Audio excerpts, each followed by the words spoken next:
आप कहाँ से हैं? माता सीता का, अच्छा, सीता माता के लिए एक रूम अलग से है?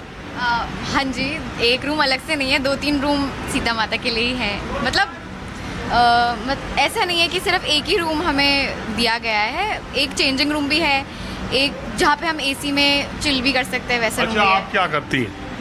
मैं तो बहुत कुछ करती हूँ। I am an actor, I am an model, I am a dancer also, so I am like I have degree in Kathak dance also. तो अरे! हाँ जी, मैं काफ़ी कुछ करती हूँ। तो आप कहाँ से हैं? मैं दिल्ली से ही हूँ, यही मेरा जन्म भी द्वारका में ही हुआ है, तो मैं बचपन से अच्छा, ही इसी लोकेलिटी में। तो माता सीता का रोल करने में आपने वो रामायण का सीरियल भी देखा है, दीपिका जी का? नहीं, सच बताऊँ तो मैंने कभी भी रामायण नहीं देखी, बट मैं महाभारत बहुत इंटरेस्ट से देखती थी, तो मैंने महाभारत पूरी देखी है। बट रामायण जैसे कुछ कुछ इंस्टेंसेस है जो मुझे यहाँ पे आके रामलीला में पता चले कि अच्छा ऐसा भी हुआ था।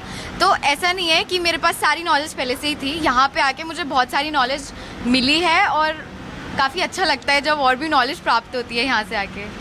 और ऐसा कैसा लगता है जब माता सीता के रोल में आप जाती हैं सब माता के तौर पे और ऐसे देखते हैं, तो बाकी जब मेकअप नहीं कर रही होती हैं, नॉर्मल तरीके से रहती है, तो आपको अंदर से उसी तरह का अपने को कैरी करने का लगता है? जी जी, जब हम सीता के कैरेक्टर में आते हैं तो हमें पास काफ़ी सारी रिस्पॉन्सिबिलिटी आ जाती है कि आप वो किरदार निभा रहे हैं, तो आप उसके साथ जस्टिस करें। तो मुझे ऐसा लगता है कि जैसे सीता माता उस टाइम पे रही होंगी, मुझे अपने आप को वैसा कैरी करना होता है। और मतलब जब मैं अटायर में नहीं होती तो ऑब्वियसली मैं जैसी हूँ मैं वैसी रहती हूँ, बट बिकॉज मेरे पास रिस्पॉन्सिबिलिटी है तो मुझे। आप कितने दिन में तैयारी की आपने? प्रैक्टिस थी हमारी 1 महीना, इस बार थोड़ा टाइम पीरियड कम था, but it was sufficient. It was first time? This is the second time I am doing Ramlila. First time मैंने वेदवती किया था, that is also a part of Sita Mata, but like this is the first time I am doing Mata Sita का character. हाँ जी, चलिए ठीक, आपको हमारी शुभकामनाएं। थैंक यू सो मच, धन्यवाद। आपको सीता माता बोले? हाँ जी, बोल सकते हैं, स्टेज पे बोलिएगा। हाँ जी। ये श्री राम जी का। अरे मैं सीता माता जी से मिल के निकली रहा था भगवान श्री राम का कैरेक्टर करते वक्त करने वाले। जय श्री राम। आपने भी पहले शो किया है? मैं लगातार 5 सालों से श्री राम जी की भूमिका निभा रहा हूँ इसी मंच पर, और उससे पहले मैं भरत का कैरेक्टर कर रहा था लगभग 6 साल से। विष्णु भगवान का अलग अलग भूमिका मैंने शिव भगवान की भी की है, विष्णु भगवान की भी की है। मैं सिर्फ जानना चाह रहा हूँ, रामलीलाओं में जो भगवान श्री राम का रोल करते हैं वो रामायण सीरियल के अरुण गोविल साहब को देखते हैं कि नहीं देखते? बिल्कुल देखते हैं, उनको हम काफ़ी, उनसे हमने बहुत कुछ सीखा है। जो इमोशनल सीन्स जो आते हैं उनसे सीख के ही आते हैं, और वो हमारे रग रग में है।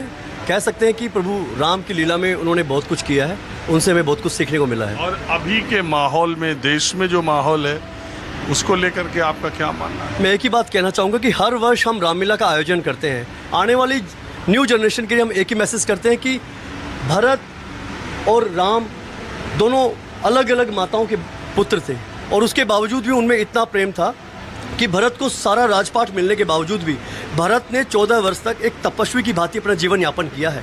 और आज का माहौल आप देख सकते हैं कि प्रॉपर्टी के ऊपर एक दूसरे का खून कर देते हैं, उनके चक्कर में आज कानूनी कार्रवाई की जाती है, ये सत्ता के चक्कर में सारी चीज़ें होती हैं। आज आप देख सकते हैं माहौल, तो हम हर वर्ष इसलिए रामलीला कराते हैं ताकि हम रामलीला से बहुत कुछ सीखें, आने वाली जनरेशन को हम मैसेज दें कि भाई भाई का प्यार। एक बात बताइए ईमानदारी से, आपका नाम क्या? सुमित राणा। सुमित राणा। ओहो, ये तो 5 साल पहले मैं आया था, तभी आपसे मुलाकात हुई थी। आप शायद हमें भूल गए, पर मुझे आप अच्छी तरह याद है। अरे मैं आते रहता हूँ ना। 4-5 साल पहले आप जब नाम आपने बोला तब मुझे याद आया। मैं 5 साल पहले भी माहौल क्या है करने के लिए इधर। तो एक चीज, माता सीता बदल गई, दूसरी उस बार दूसरी थी, इसलिए मुझे, लेकिन आप याद आ गए। तो ये कहते हैं कि सुमित जी, मैं आपसे अगर एक बात ये पूछूं, भगवान श्री राम को लेके पॉलिटिक्स ये इतना ज़्यादा चलता है, और एक बात आप ये मानते हैं कि ये सोशल मीडिया, ये डिजिटल प्लेटफॉर्म जब से बढ़ गया, लोगों का इन्वॉल्वमेंट इसमें इतना ज़्यादा हो गया है कि अब रूबरू रामलीला में वो क्राउड या वो इंटरेस्ट या वो पब्लिक दिखाई नहीं दे रही है। और ये आपकी, मैं सबसे पहले आपको मैसेज देना चाहता हूँ, आपके चैनल के माध्यम से मैं पूरी देश को एक मैसेज देना चाहता हूँ कि हमारी रामलीला देश की सर्वश्रेष्ठ रामलीला इसलिए हुई है क्योंकि हम रामानंद सागर को हम आदर्श मानते हुए उनके नक्शे कदमों पे चलते हुए हम हर साल उन्हीं के डायलॉग्स लेते हैं और हर बार हमारी रामलीला में आप देखते हैं कि हर एक कैरेक्टर के ऊपर मेहनत की जाती है। हम वही पात्र निभा रहे हैं जो रामलीला में निभाए जाते हैं और वही डायलॉग्स हम बोल रहे हैं। नहीं, मैं कह रहा हूँ सोशल मीडिया आने की वजह से डिजिटल प्लेटफॉर्म लोगों का जो फुटफॉल है रामलीला को रूबरू देखने का वो कुछ कम हुआ है क्या? नहीं, बिल्कुल नहीं। आप देख सकते हैं कि आज द्वारका में लगभग 20 रामलीला हो रही हैं और सब में इतनी भीड़ है।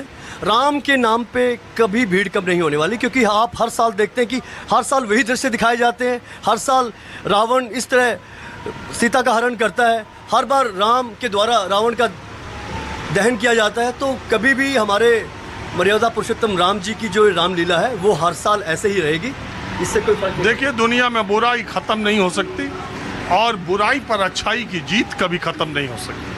बुराई अच्छाई से कभी नहीं जीत सकती और इसीलिए दुर्गा पूजा और रामलीला नवरात्रों का जो महत्व है हमारे और आपके सामाजिक जीवन में, हमारे आपके व्यक्तिगत जीवन में, वो कभी भी खत्म नहीं हो सकता।